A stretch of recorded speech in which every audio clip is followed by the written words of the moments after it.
Alors, le temps de laisser les mouvements de salle, je vais demander à ce qu'on accueille Clara Chapaz. Clara Chapaz, directrice de la mission French Tech, qu'on est absolument ravis d'accueillir à Marseille. Clara, je te laisse me rejoindre.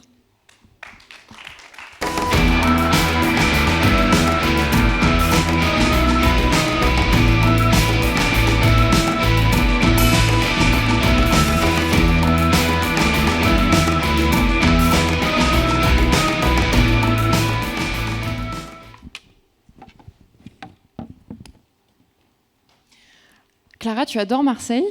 La première fois que l'on s'est rencontrés, c'était au tout début. Je pense que c'était ton premier déplacement, Marseille, que tu as choisi avec Cédrico de venir nous voir. On est absolument ravis de t'accueillir à nouveau ici sur notre territoire. Cette année, elle est particulière pour la French Tech, puisqu'on fête nos 10 ans. La mission French Tech fait ses 10 ans. Et vraiment, quel bilan on peut tirer finalement 10 ans plus tard de cet écosystème? Dans quelle mesure il s'est transformé en fait? Je pense que la première et peut-être la meilleure des transformations, c'est ce qu'on voit ici. Et en plus, c'est chouette parce qu'on est à Marseille et tu as trahi mon secret. Je n'ai pas de poussin préféré, mais c'est vrai que j'aime beaucoup Marseille.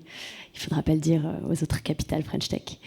Avec plus de sérieux, je pense qu'il y a 10 ans, non seulement beaucoup de ce qui se passait dans la tech en France se passait essentiellement à Paris, mais surtout au niveau international, Paris n'était pas vraiment reconnu comme étant la place de la tech internationale. Pour l'anecdote, je me rappelle, moi j'ai eu la chance d'habiter beaucoup à l'étranger et je rencontrais toujours des entrepreneurs, que ce soit à Bangkok, Hong Kong, Boston ou autres, qui me disaient, des Français, hein, ce que j'ai fait là où je suis, j'aurais jamais pu le faire en France. Et ça me rendait dingue. Dingue parce que c'est pas vrai. Et parce que je pense que depuis 10 ans, on a tous, que ce soit entrepreneurs, bien sûr, c'est grâce à vous d'abord, État, mais aussi associations, les French Tech en sont des très beaux exemples, collectivités locales, grands groupes, on avait la chance d'avoir CMA, CGM ici en ouverture, œuvrer à montrer qu'on peut, et même on a énormément de chances de succès, si on choisit de lancer une boîte en France. Et si on choisit de lancer une boîte, qu'elle soit dans le logiciel, qu'elle soit dans la santé, dans la biotech, on a sur ce territoire ImCheck Therapeutics qui a levé près de 100 millions d'euros pour développer des thérapies innovantes il y a à peine un an, que ce soit dans la transition écologique sur lequel on a une avance formidable en France. Tout ça, c'est possible, et c'est possible parce que je pense que, 1, on a les talents, 2, on a arrêté de se dire que c'était mieux ailleurs, et on fait en sorte, 3, que ça soit mieux ici, et on le fait ensemble, tous ensemble. Et c'est ce collectif qui, je crois, dans les 10 dernières années, a vraiment changé la donne. Moi, j'y suis pour rien, ça fait 2 ans que je suis à ce poste. Mais je pense qu'on nous l'envie partout où je me rends, dans tous les grands salons internationaux. On nous dit, mais comment vous avez fait? Et on a fait parce qu'on a voulu jouer ensemble. Et justement, quand on regarde cette 10e année, 2023 est assez particulière pour notre écosystème. On entend, alors c'est toujours pareil, c'est un peu des bruits de couloir, de la French Tech va mal, la French Tech est en crise. Je te pose la question, est-ce que toi tu considères que la French Tech est en crise? En tout cas, ce qu'on est en train de vivre aujourd'hui, c'est un tournant. Et dans quelle mesure la mission French Tech se positionne pour accompagner les boîtes dans cette année particulière? C'est sûr que 2023, c'est un tournant. C'est l'année de la maturité, 10 ans, voilà, on n'est plus des petits, on commence à jouer dans la cour des grands. En 2022, la France était le premier pays européen de l'Union européenne en termes de levée de fonds. Donc on passe dans la cour des grands. On a des entreprises dans le French Tech 120 Next 40, c'est les 120 startups les plus développées d'un point de vue économique. Plus de 40% des revenus sont déjà faits à l'étranger. Donc on a passé un certain nombre d'étapes, on est arrivé à une certaine échelle, et ça veut dire qu'aussi on a des problèmes de grands. Et des problèmes de grands, ça veut dire des problèmes de réflexion de la maturité de cet écosystème. Et je pense que l'expérience qu'on a construite pendant les 10 premières années nous permet d'aborder une année comme 2022-2023 avec beaucoup plus de sérénité. Je ne vais pas dire que c'est facile. Je pense que tous les entrepreneurs ici me jetteraient des tomates et ils auraient bien raison. C'est plus dur, il faut se le dire, c'est plus dur de lever des fonds.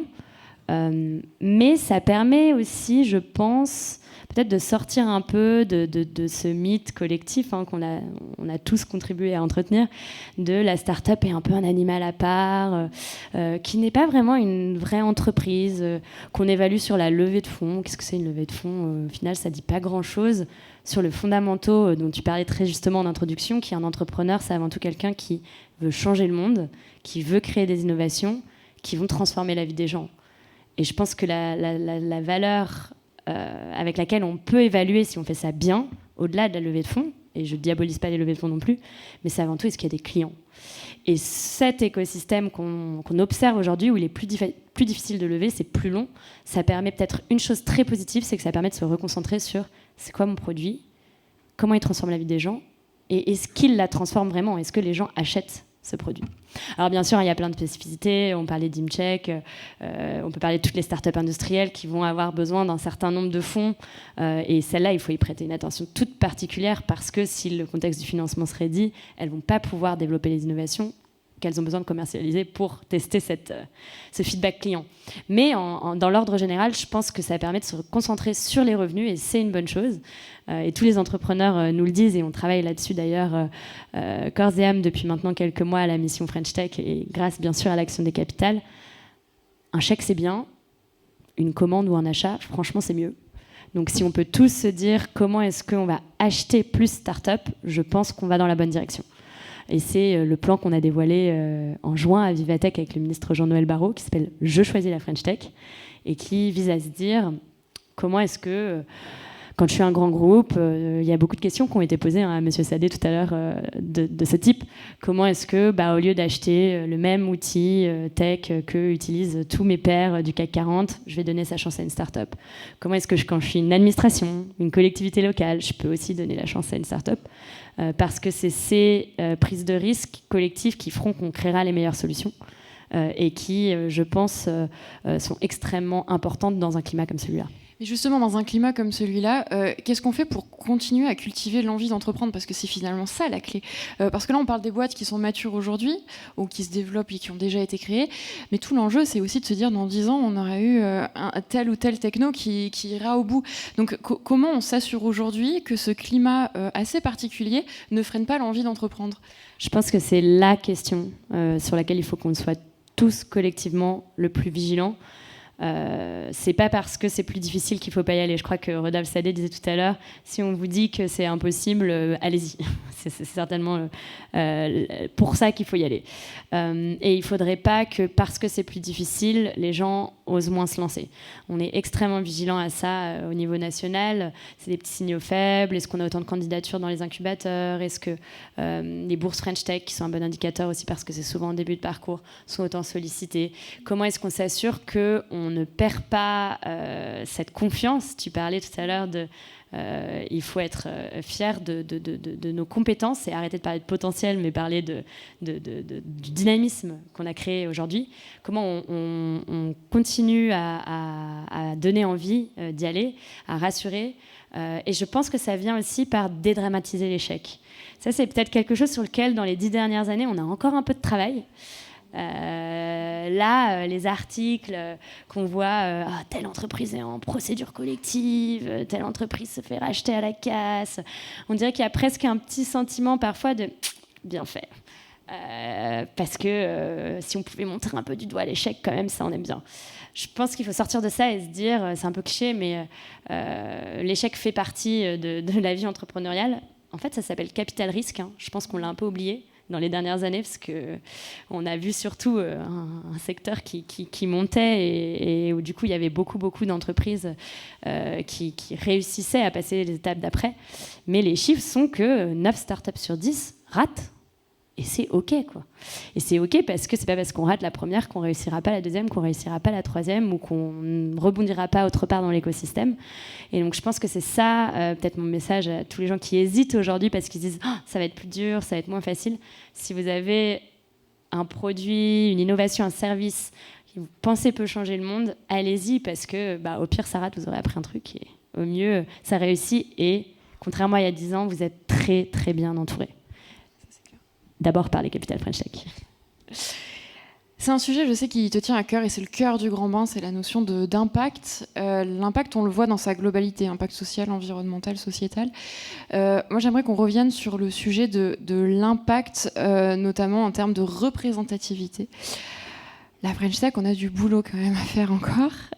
Nous, alors, on a une bonne nouvelle quand même dans des chiffres qui ne sont pas terribles, parce qu'aujourd'hui sur le territoire, on est autour de 20% des startups qui sont fondées ou cofondées par des femmes. C'est vraiment très peu représentatif de la population.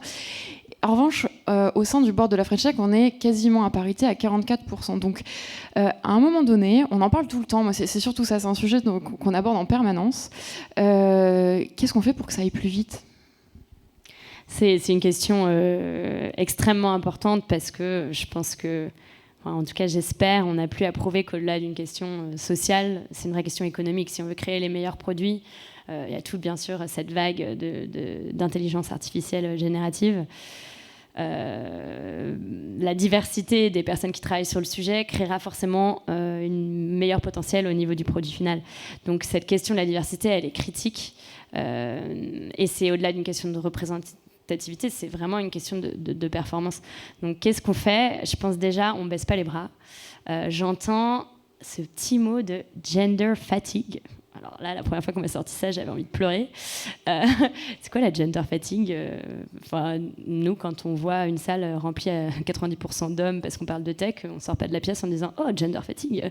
Non, on essaye de se dire qu'est-ce qu'on peut faire pour changer les choses. Donc, malheureusement, tant que le problème ne sera pas réglé, on va continuer à en parler.